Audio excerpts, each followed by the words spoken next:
Assalamualaikum warahmatullahi wabarakatuh. Nah, selamat pagi anak-anak ibu semua. Gimana kabarnya hari ini? Alhamdulillah semuanya baik ya. Nah, sebelum kita masuk kepada pembelajaran kita pada pagi hari ini, ayo rapikan lagi tempat duduknya anak-anak ibu semua. Gimana tempat duduknya? Sudah rapi? Sudah. Nah, dikarenakan anak-anak ibu semua duduknya sudah rapi, sudah bagus, sudah bersih. Nah, ayo ketua kelas pimpin teman-temannya untuk berdoa. Cukup baca basmalah aja ya anak-anak ibu. Nah, doa tadi pembelajaran kita lancar nantinya, dapat anak ibu semua paham tentang materi yang kita pelajari nantinya. Nah, untuk selanjutnya ibu akan mengabsen terlebih dahulu. Ayo, siapa nih anak-anak ibu yang nggak masuk atau yang nggak hadir? Ayo, siapa anak-anak ibu temannya yang nggak masuk pada hari ini? Oh, tidak ada. Alhamdulillah, sama-sama kita ucapkan bahwasanya anak-anak ibu semua masih dapat berhadir, bisa sampai di kelas yang kita cintai ini dalam rangka melaksanakan pembelajaran. Nah, sebelum kita masuk ke dalam pembelajaran kita pada kesempatan kali ini, di sini kita pada hari ini tujuan dari pembelajaran kita yaitu yang pertama adalah, nantinya anak-adik ibu yang nantinya dalam pembelajaran ini anak-anak ibu nantinya mampu mengetahui konsep dasar dari sholat jamak, sholat qashar, sholat jamak qashar itu. Nah, baik itu dari segi pengertian Nak, dari segi syarat, serta hukum yang berlaku dalam sholat jamak dan qashar. Kemudian, apa sih Nak hikmah yang dapat kita ambil dari sholat jamak dan qashar tadi. Kemudian nantinya anak ibu juga mampu tahu tentang tata cara pelaksanaan sholat jamak dan qashar. Nah, tujuan pembelajaran kita yang kedua yaitu nantinya setelah anak-anak ibu semua mempelajari sholat jamak dan qashar ini, anak-anak ibu semua nantinya mampu nih melaksanakan atau mengimplementasikan Nak, gimana sholat qashar yang baik, gimana sholat jamak yang baik, apa saja sih yang menjadikan kita melaksanakan sholat jamak dan qashar. Nah, yang selanjutnya yaitu tujuan materi kita yang terakhir yaitu anak-anak ibu semua nantinya dapat mengambil hikmah dari kita mempelajari sholat jamak dan qashar ini. Nah, yang mana nantinya setelah ibu sampaikan materi pembelajaran kita, anak-anak ibu semua dapat mengambil hikmah apa yang kita ambil ke dalam diri kita tentang pelaksanaan sholat jamak dan qashar. Nah, sebelum kita mempelajarinya lebih lanjut, di sini ibu mau bertanya nih, siapa ayo anak-anak ibu yang masih ingat apa pembelajaran kita minggu kemarin Nak? Iya benar, pembelajaran kita minggu kemarin adalah tentang taharah. Nah, apakah masih ada dari anak-anak ibu yang masih ingat pembelajaran kita tentang taharah itu? Ayo, siapa? Tunjuk tangan. Nah, iya Dini, coba jelaskan bagaimana pembelajaran kita tentang taharah kemarin? Oke, mari kita berikan aplaus untuk Dini. Nah, apa yang telah dijelaskan Dini tadi itu benar. Taro artinya bersuci. Nah, dikarenakan anak-anak ibu semua sudah mampu, sudah tahu, sudah paham tentang materi kita minggu kemarin. Makanya selanjutnya yaitu materi kita yang selanjutnya yaitu tentang sholat fardu, jamak, dan qashar. Nah, apakah dari judul yang ibu berikan tadi atau bab yang ibu berikan tadi yaitu sholat fardu jamak qashar, apakah ada dari anak-anak ibu semua yang tahu? Ayo, siapa yang tahu tentang sholat jamak dan qashar? Ada yang tahu?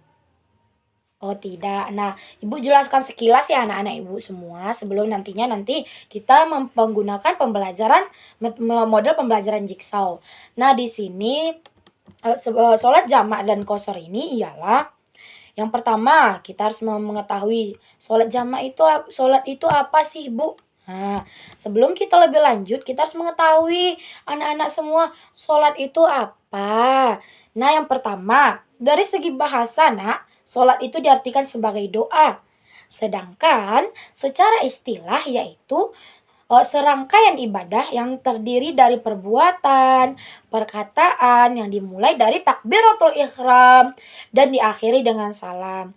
Yang mana kita melakukan hal tersebut nak dengan memenuhi beberapa syarat yang telah ditentukan. Nah, setelah kita mengetahui apa itu sholat, barulah nak kita masuk kepada sholat jamak. Sholat jamak itu nak, yang pertama, sholat tadi kita sudah tahu kan artinya apa, yaitu eh, segala perbuatan dan perkataan yang diawali oleh takbiratul ikram sampai salam. Kemudian jamak itu artinya apa nak? Nah, jamak itu artinya ya, mengumpulkan. Secara bahasa artinya itu mengumpulkan nak. Sedangkan secara istilah jamak itu artinya mengumpulkan dua sholat fardu yang dilaksanakan dalam satu waktu. Nah, benar. Kemudian di sini Bu menjelaskan secara sekilas saja karena kita nanti menggunakan model pembelajaran ya anak-anak Ibu semua. Nah, yang selanjutnya yaitu sholat qashar. Nah, secara bahasa qashar itu artinya mengurangi atau meringkas. Namun secara istilahnya sholat qashar ini artinya sholat yang diringkas bilangan rokaatnya, yaitu diantara sholat fardu yang 5. Yaitu apa itu nak sholat fardu yang 5? Siapa yang tahu apa itu sholat fardu yang 5 waktu? Ya, benar. Sholat fardu yang 5 waktu yaitu adalah subuh, zuhur, asar, maghrib, dan isya. Nah, di sini yang selanjutnya yaitu sholat jamak dan qashar nak. Sholat jamak dan qashar ini artinya yaitu di dalam sholat itu kita melaksanakan dua buah sholat sambil kita meringkas rokaatnya nak, sambil kita mengurangi rokaatnya. Bu, itu boleh nggak Bu dilakukan kita menggabung sholat jamak dan qashar Bu? Tentu boleh nak. Itu boleh apabila ada apabila syarat-syarat dari melaksanakan sholat jamak dan qashar ini sudah terpenuhi. Nah, tentu anak-anak Ibu bertanya, Bu, apa saja sih Bu syarat-syarat kita melaksanakan sholat jamak dan qashar ini Bu? Nah, sini Ibu akan menjelaskan secara ringkas saja. Yang pertama yaitu melakukan perjalanan itu tuh niatnya tuh bukan karena maksiat nak. Contohnya, anak-anak Ibu pergi nih dari satu kota ke kota lain yang jaraknya menempuh ibaratnya 2 hari di perjalanan. Nah, niatnya itu apa? Anak-anak Ibu semua pengen menuntut ilmu, anak-anak Ibu semua pengen membantu sesama gitu kan. Itu tuh boleh kita melaksanakan sholat jamak nak. Tetapi apabila kita memiliki niat tertentu, contohnya, oh Bu saya mau tawuran Bu, saya pergi ke sana tuh mau berantem Bu. Itu tuh tidak boleh, itu tuh merupakan pelanggaran dalam syarat-syarat dari sholat jamak yang qashar tadi. Kemudian jaraknya itu minimal 81 kilometer. Kemudian adanya hujan yang lebat. Hujan yang lebat di sini nak bukan sekedar gerimis, akan tetapi hujan yang benar-benar apabila kita tempuh akan membahayakan diri kita. Nah, kemudian adanya sakit. Sakitnya di sini apabila dia bergerak dari tempat dia terbaring itu nak, dia akan bertambah parah, sakitnya bertambah, bahkan akan menyebabkan hilangnya nyawa seseorang. Nah, untuk secara lebih lanjutnya nanti Ananda akan mempelajari secara berlanjutnya. Kemudian beserta hikmahnya Ibu akan sampaikan nanti pada setelah kita selesai mempelajari tentang sholat jamak dan qashar ini. Nah, di sini untuk menambah pemahaman Ananda lebih lanjut lagi tentang sholat jamak dan qashar ini, Ibu akan membagi Ananda kepada 4 kelompok. Yang mana 4 kelompok ini terdiri dari 4 orang. Karena Ananda di kelas ini terdiri dari 16 orang, makanya Ibu membagi Ananda itu terdiri dari 4 orang per kelompok.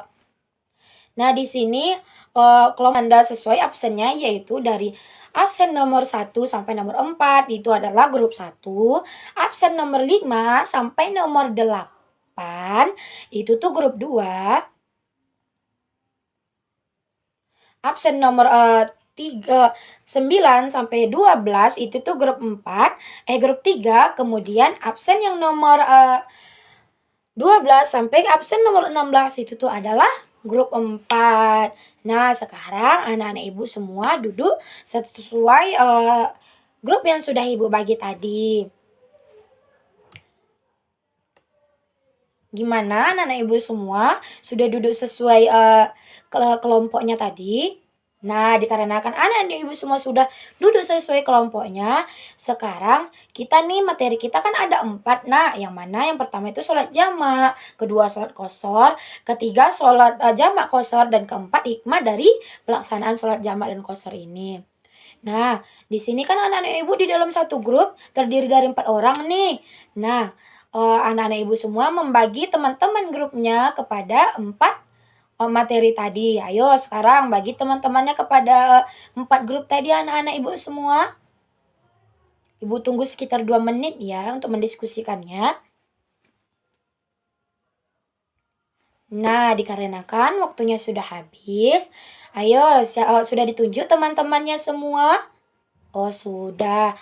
Nah, selanjutnya Ibu akan membagi Anda lagi. Ayo, grup 1, siapa yang membahas sholat jamak? Ya, Dini. Grup 2, Puput. Iya. Kemudian grup 3, oh, Viola. Yang keempat, siapa yang membahas sholat jamaknya, nak? Sania. Nah, keempat teman tadi yang membahas sholat jamak berdiri di samping Ibu, di samping kanan Ibu, sebagai grup ahli. Kemudian yang membahas sholat qashar setiap grup tadi siapa, nak? Nah, yang membahas sholat qashar tadi berdiri di samping kiri Ibu. Kemudian yang membahas sholat jamak qashar siapa dari setiap grupnya? Oh iya, berdiri di samping grup berdiri di samping grup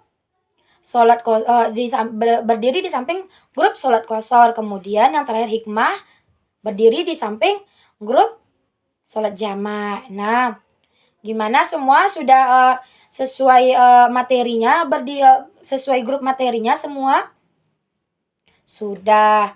Nah, di sini Ibu akan memberikan anak-anak Ibu materi, memberikan anak-anak Ibu materi, anak-anak Ibu semua pahami tentang materi yang telah ada pada yang telah ada di kelompok Ananda. Contohnya ini kan grup di samping kanan Ibu kan sholat jamak. Nah, Ibu berikan materinya, pelajari secara baik tentang sholat jamak. Kemudian begitu pula dengan kelompok yang lainnya. Ibu berikan waktu 15 menit untuk Ananda semua memahami tentang materi-materi yang sudah Ibu berikan dan kemudian diskusikan secara seksama. Ibu tunggu 15 menit lagi anak-anak Ibu semua.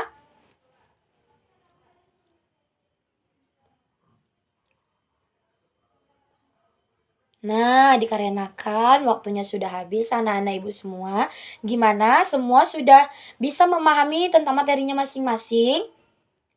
Oh, sudah. Sekarang kembali lagi kepada grup yang pertama tadi. Ayo, kembali lagi Dini, kembali kepada grup 1. Nah, begitu pula dengan teman-teman yang lainnya. Gimana? Sudah kembali semua? Sudah. Sekarang karena sudah kembali kepada grupnya masing-masing. Di sini kan anak-anak Ibu semua sudah memahami kan secara mendasar tentang materinya masing-masing. Sekarang diskusikan lagi, nak. Bahas lagi bersama-sama tentang apa yang Anda dapat tadinya. Contohnya nih, si Dini kan tadi membahas sholat jamak saja. Nah, di kelompok si Dini tadi yang membahas sholat jamak saja, apa yang Dini dapat sampaikan, nak, kepada teman-temannya. Begitu pula dengan ke teman-teman yang lain yang terdiri dari 4 materi tadi. Ibu tunggu sekitar 5 menit, nanti Ibu utus salah satu teman dari grupnya yang untuk membacakan hasil diskusinya. Gimana? Oke, persilahkan dimulai dari sekarang. Gimana anak Ibu semua sudah tersampaikan semuanya? Sudah. Sekarang ayo, siapa yang grup mana duluan yang mau membacakan hasil diskusinya? Ayo. Oh ya, grup 4. Ayo grup 4, siapa yang mau membacakan? Sania? Ya, silakan Sania. Nah, benar. Berikan aplaus kepada Sania. Karena berikan aplaus kepada Sania. Jawaban Sania itu sudah benar ya anak-anak Ibu semua. Nah, kemudian grup mana lagi? 1. Ya udah, persilahkan grup 1, siapa yang mau membacanya? Ayu, silakan Ayu. Nah, berikan aplaus lagi kepada Ayu. Nah, anak-anak ibu semua sudah paham ya tentang materinya. Kemudian, ayo, siapa lagi? Grup 2, silahkan. Nah, benar. Jawaban grup 2 sudah benar juga ya anak-anak ibu semua. Kemudian yang terakhir itu grup 3. Ya, silakan grup 3. Nah, kita berikan aplaus lagi kepada grup 3 dikarenakan jawabannya semua sudah benar. Nah, dikarenakan semua anak-anak ibu semua sudah menjawab, sudah berdiskusi, sudah mengetahui dengan benar tentang materi sholat jamak dan qashar. Nah, dari sejauh ini, apakah ada dari anak-anak ibu yang masih belum paham atau yang masih perlu dipertanyakan rasanya? Ayo, siapa yang mau bertanya? Nah, jika tidak ada, selanjutnya bahwa berarti anak-anak ibu semua sudah paham tentang materi kita pada kesempatan kali ini ya, Nak, ya. Yang pertama yaitu dari segi sholat jamak. Sholat jamak itu tadi sholat jamak, yang mana sholat jamak itu artinya menggabungkan dua sholat fardu, yaitu ada 4 sholat, Nak, yaitu sholat zuhur sama asar, maghrib sama isya. Kemudian sholat qashar tadi yaitu meringkas atau mempersingkat rakaat sholat. Contohnya sholat maghrib atau sholat zuhur dijadikan 2 rakaat. Kemudian syarat-syaratnya sudah anak-anak ibu semua ketahui tadinya, yaitu perjalanan yang tujuannya bukan maksiat, perjalanan yang jauhnya sebanyak 81 kilometer kurang lebihnya. Kemudian apabila turunnya hujan lebat, sakit, takut, kemudian dia tuh harus sholat fardu ya anak-anak semua yang dijamak dan dikosor. Kemudian dilakukan secara berturut-turut dan sholat yang pertama itu didahulukan. Nah, hikmah yang dapat kita ambil dari pembelajaran sholat jam dan qashar ini yang mana kita dapat mengambil hikmahnya sebagai apa itu anak-anak ibu semua, apa namanya, kita dapat mengetahui bahwasanya Allah Subhanahu wa taala kita mampu bersyukur melalui sholat jam dan qashar ini. Bersyukur di sini bagaimana anak-anak ibu semua, yang mana ketika kita di dalam kesulitan anak-anak ibu semua, Allah Subhanahu wa taala masih memberikan kita kesempatan, keringanan dalam melaksanakan sholat. Nah, benar. Nah, berarti sejauh ini sudah paham semua? Kalau mau ada perlu ditanyakan boleh, Nak, tanyakan aja, tidak apa-apa. Gimana Dini, sudah paham? Sudah. Nah, maka mungkin dapat kita simpulkan bahwasanya tadinya anak ibu semua sudah paham tentang materi tersebut, yaitu kita ulas kembali sekali lagi ya, yaitu yang pertama, sholat jamak itu artinya apa, Nak? Iya, artinya yaitu mengumpulkan 2 sholat fardu. Kemudian sholat qashar apa, Nak? Iya, mempersingkat atau meringkas rakaat sholat, benar. Kemudian ada beberapa syaratnya tadi, semuanya sudah Ananda baca, Ananda semua sudah mengetahui, serta Ananda semua sudah dapat mengambil hikmahnya dari pembelajaran kita pada kesempatan kali ini. Di sejauh ini gimana tujuan pembelajaran kita menurut anak-anak ibu semua? Tujuan pembelajaran kita sudah tercapai belum? Gimana? Sudah? Sudah, yaitu yang pertama yaitu anak-anak ibu semua sudah memahami konsep dasar dari jamak dan qashar ini, baik itu dari segi pengertian, syarat, hukum, serta tata caranya. Yang kemudian nantinya dari pembelajaran ini anak-anak ibu semua nanti bisa melaksanakan sholat jamak dan qashar ini. Kemudian yang terakhir, anak-anak ibu semua sudah dapat mengambil hikmah dari pembelajaran yang telah kita lakukan tentang materi kita pada kesempatan kali ini. Dikarenakan anak-anak ibu semua sudah paham nih. Nah, untuk tugas anak ibu membuat poster atau peta konsep tentang sholat jamak dan qashar. Nanti kumpulkan untuk pertemuan minggu depannya lagi.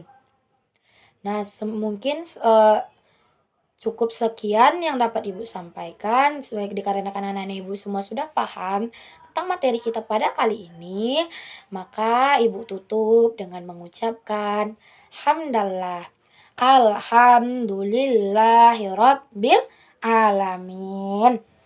Nah, Ibu akhiri pembelajaran kita pada kesempatan kali ini. Assalamualaikum warahmatullahi wabarakatuh. Waalaikumsalam.